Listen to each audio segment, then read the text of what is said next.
Die Bybel is die boek wat die meeste verkoop word in die hele wêreld. Maar is ook die boek wat die meeste gesteel word in die wêreld. En dit het my nogals laat dink oor hoe kan die Bybel, wat die woord van God is,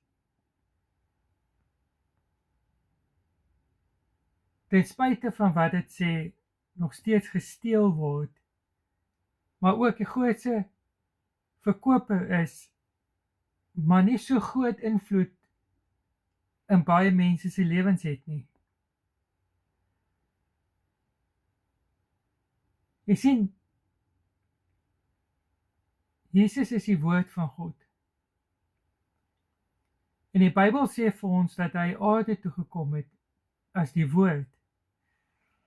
Johannes 1:14 sê, en die woord het vlees geword en onder ons kom woon. En ons het sy heerlikheid aanskou, 'n heerlikheid soos die van die unieke seun van die Vader, vol van genade en waarheid. Die woord het vlees aangetrek en onder ons kom woon. Maar die ding is,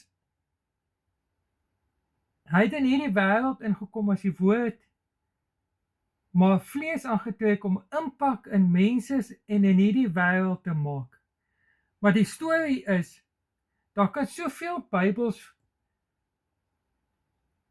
verkoop word, of gesteel word. Maar die letter is dood, en as dit nie lewendig word in ons lewens nie, beteken dit niks. Die Bybel bly 'n dooie boek.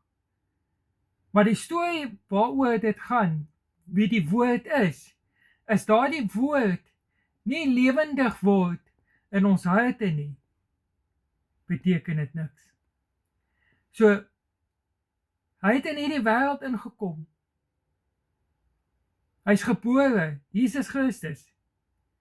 Maar ek en jy moet toelaat dat hy lewendig word in ons lewens. God bless.